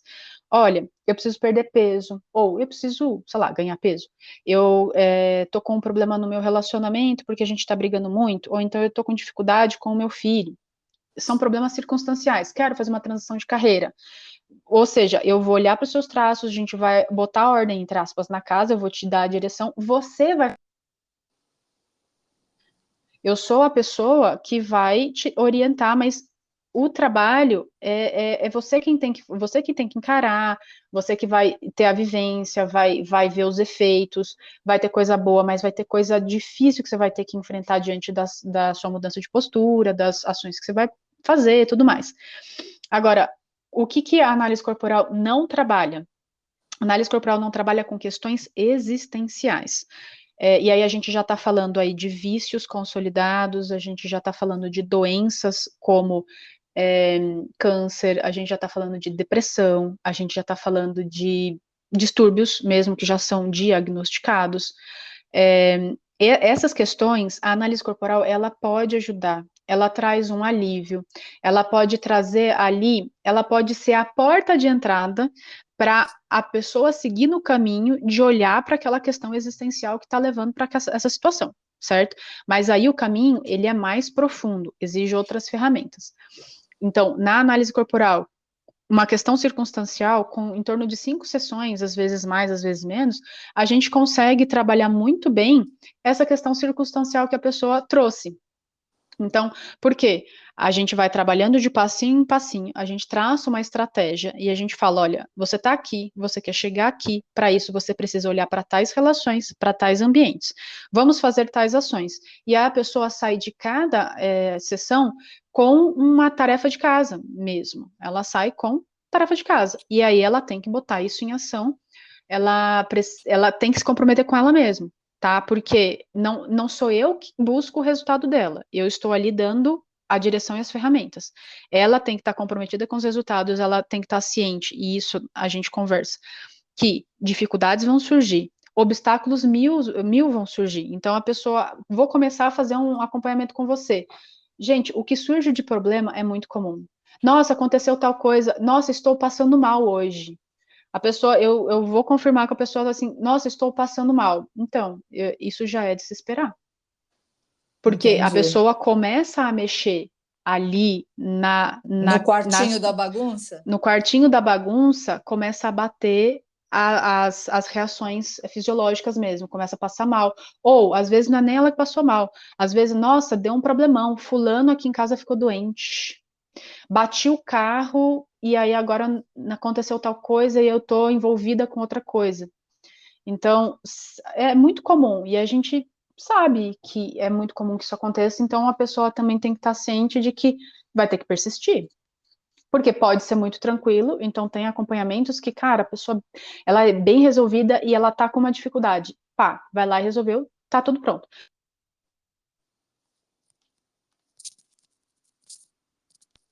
a pessoa precisa e tem situações que a pessoa precisa de muito mais resiliência, e não é só resiliência, é tipo coragem. Coragem para olhar para aquilo que dói e para fazer o que precisa ser feito. E entender, se ela não fizer, ninguém vai fazer. É que eu acho que essa coragem que você está falando, porque normalmente envolve outras pessoas. Uhum.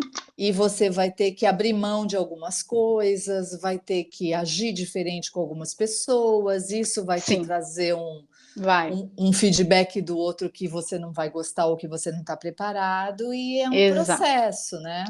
É um processo, por isso que você precisa se autoconhecer, entender o que te machuca e entender o que te fortalece, porque quando você se prioriza e você entende, eu sou a única pessoa responsável por mim mesma, e se eu não cuidar de mim, eu não posso esperar, eu não posso e eu não devo esperar que outras pessoas me façam esse trabalho por mim, de eu me posicionar. E quando eu assumo essa postura, eu já vou entendendo, isso eu não aceito, isso é bom para mim.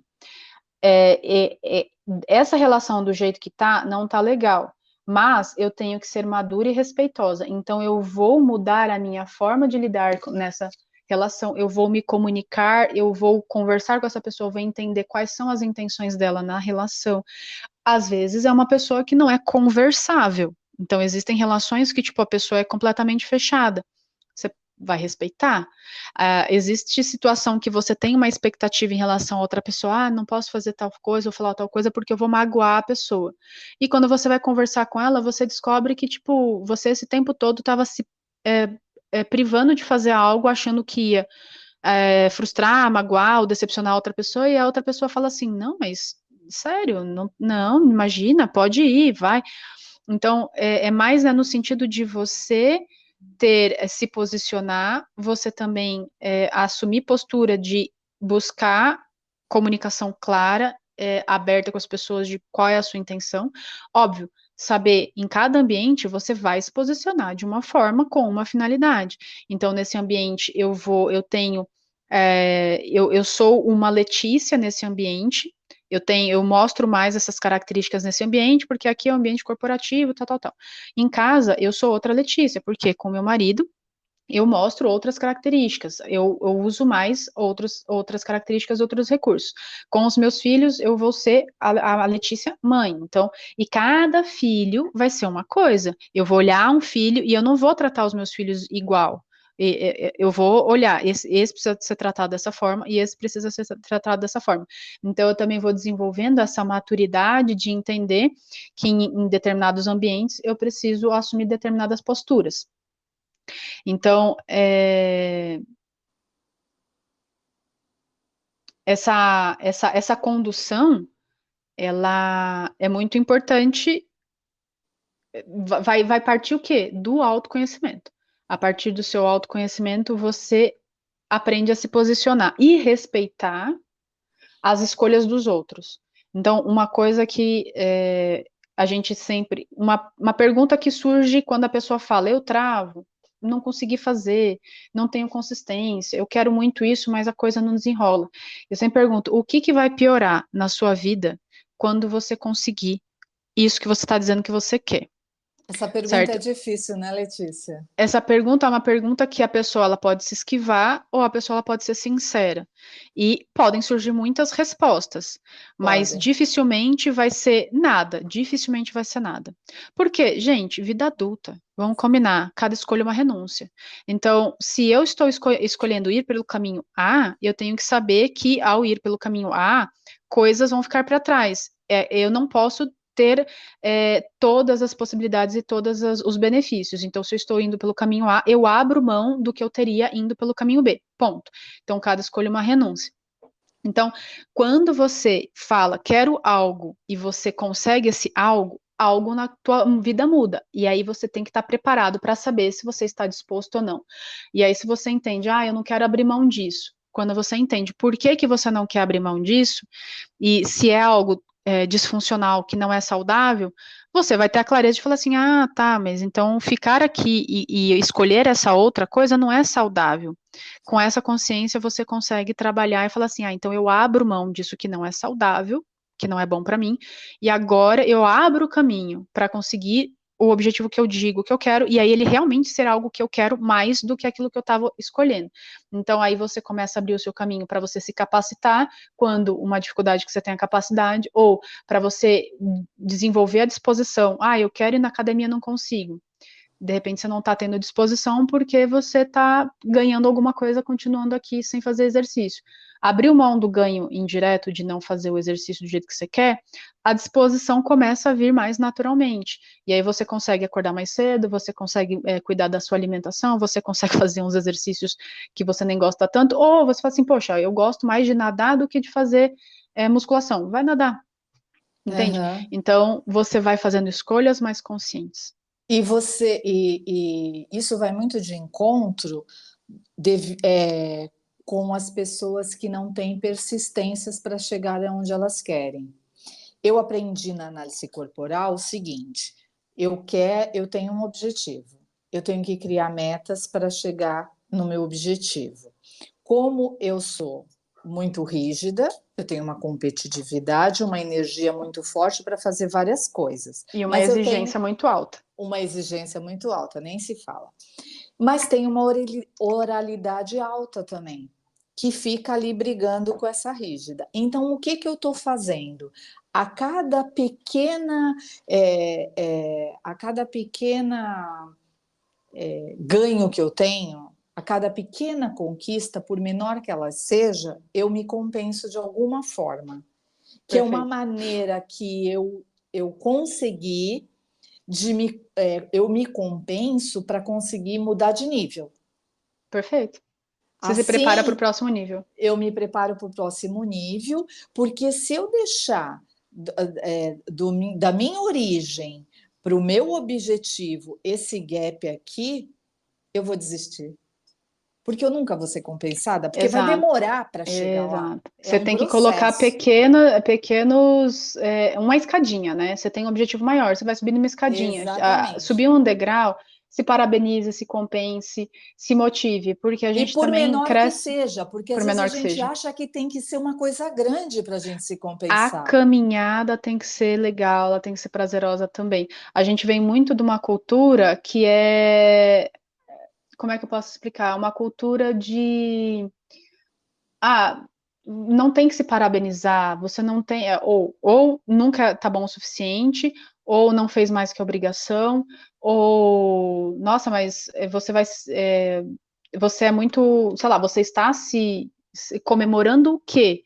Por que que você está Só por comemorando? Ai, causa só disso? por causa disso?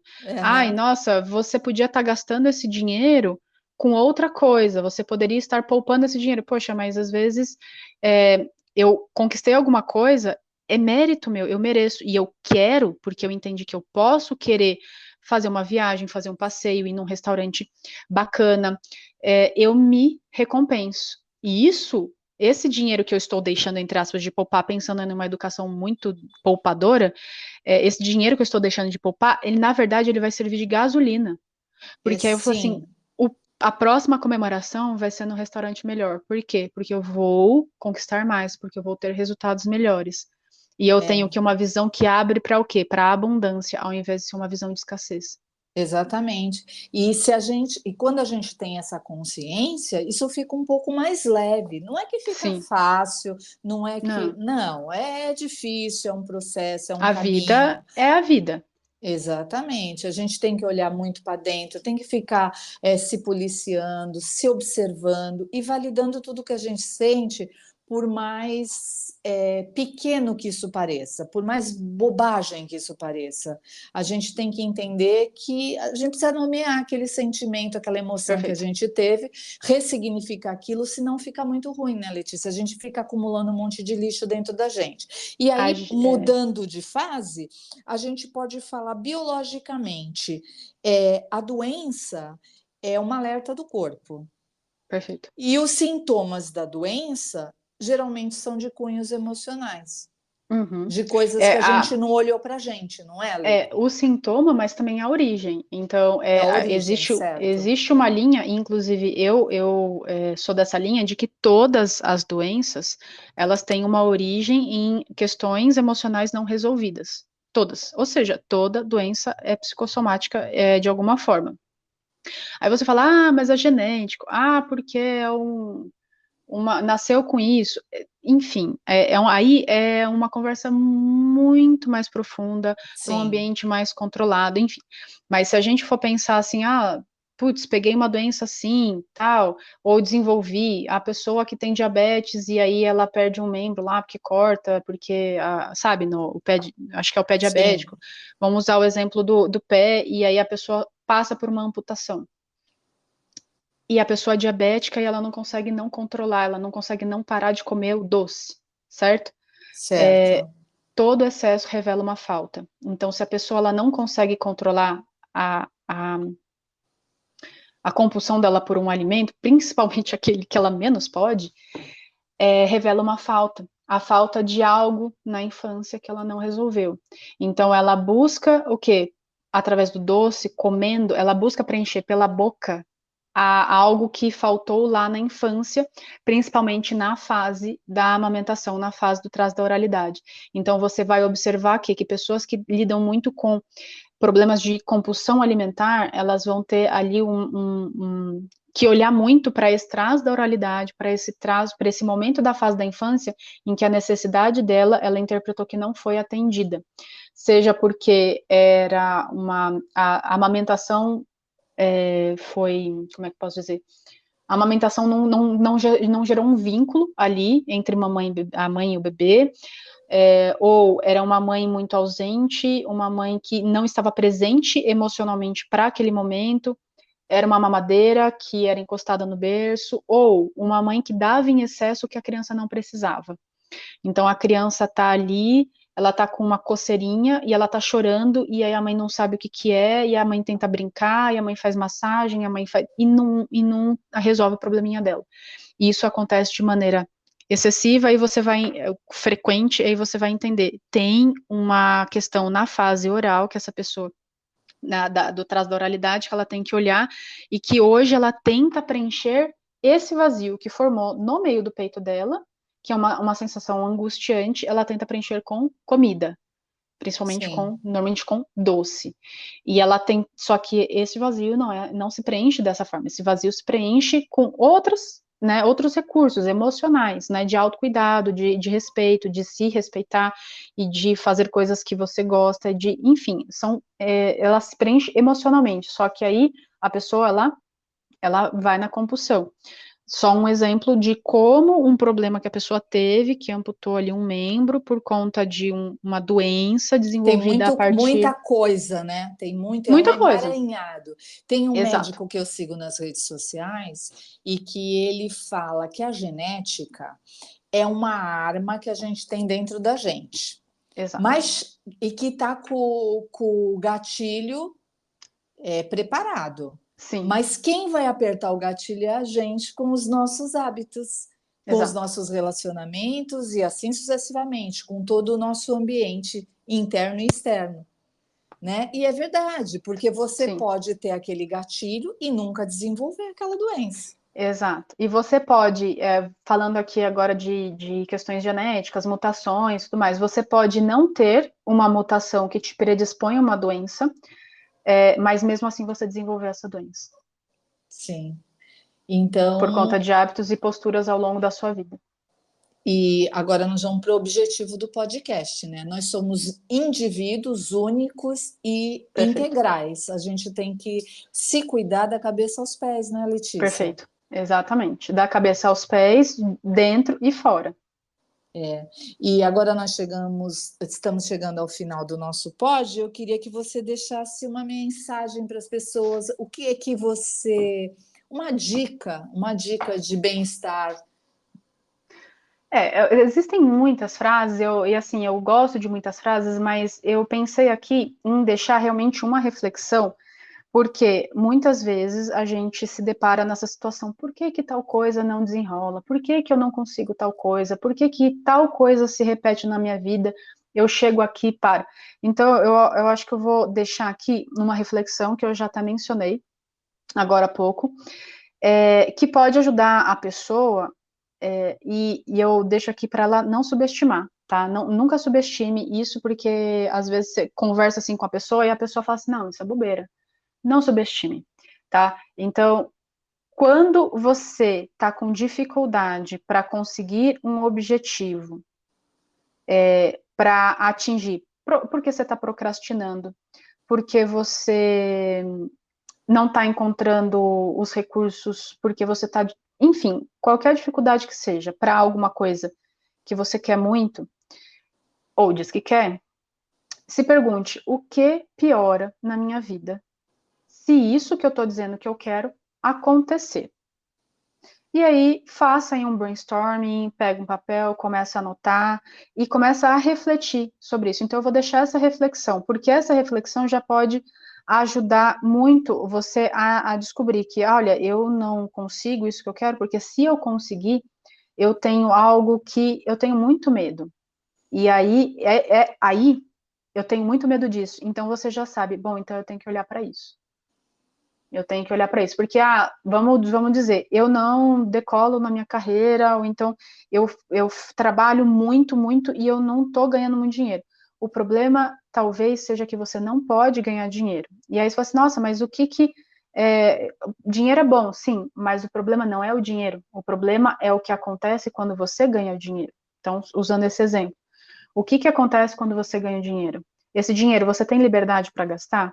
Você pode melhorar o seu padrão de vida se você ganhar mais esse dinheiro? Você pode viajar? Você pode gastar com você? Você pode, entre aspas, ostentar no sentido de, poxa, eu sempre tive o sonho de viajar para tal lugar. Você pode ir lá e curtir essa viagem, você pode, sabe, ser feliz e eventualmente postar essa foto em algum lugar ou comentar com alguém. Você pode comprar um carro melhor, você pode se mudar para um lugar melhor. A pessoa fala: "Não, claro que eu posso". Tá, você pode mesmo? O que que as pessoas do ambiente que você vive hoje vão dizer?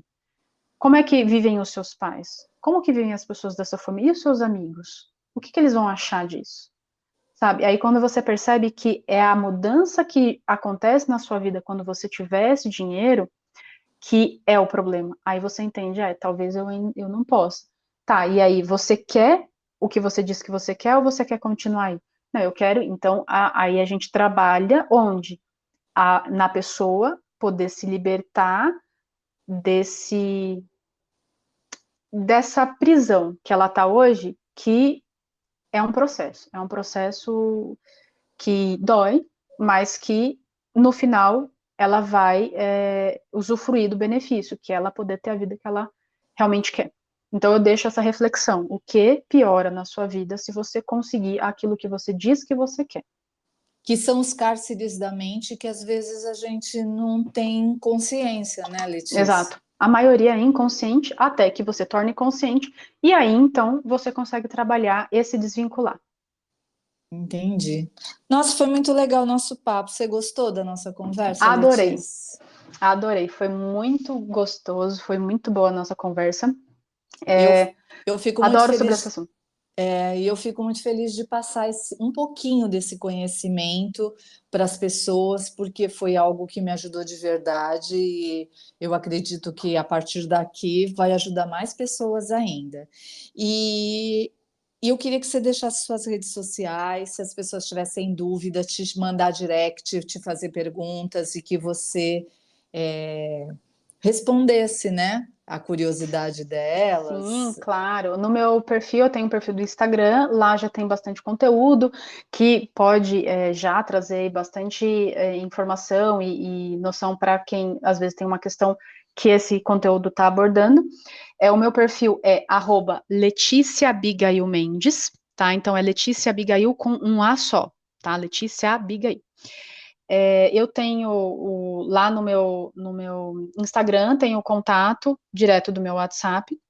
Então, se você tiver interesse em conversar sobre análise corporal, entender como funciona do ponto de vista mais operacional e realmente como que a análise em si funciona, uma sessão, enfim, você entra em contato lá pelo direct. Eu tenho o maior prazer em responder, obviamente. E aqui eu quero agradecer a oportunidade e dizer, né, que o trabalho que você vem fazendo, Valéria, é muito bom, muito, muito importante. Eu adoro os seus podcasts.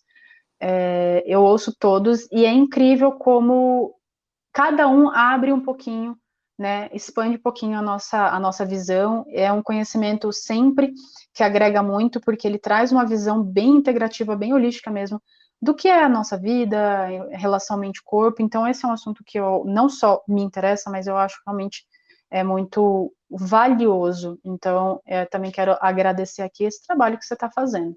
Ai, obrigado, Letícia. Você tinha noção do que a podologia podia abordar?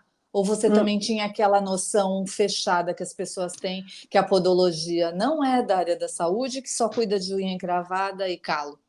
Não, eu tinha uma visão que não era assim tão superficial, mas eu não sabia que ela avaliava tantos aspectos e que ela é trabalhada por profissionais realmente competentes, por profissionais que estão sempre se especializando como você consegue ter uma abordagem realmente tão ampla, tão integrativa e tão respeitosa, e que não vai simplesmente, a pessoa chega ali, você faz um procedimento, tá, Usa entre uma aspas, técnica, né? você aplica uma técnica, então, assim, você não é a pessoa que aplica a técnica e a pessoa vai lá, aparentemente resolver o problema, mas a pessoa ela não sabe que de repente ela precisa olhar para o calçado que ela usa, para a questão tal da alimentação, ou várias outras questões que estão impactando ali e ela vai voltar depois. Ou não, né? Porque às vezes também não volta.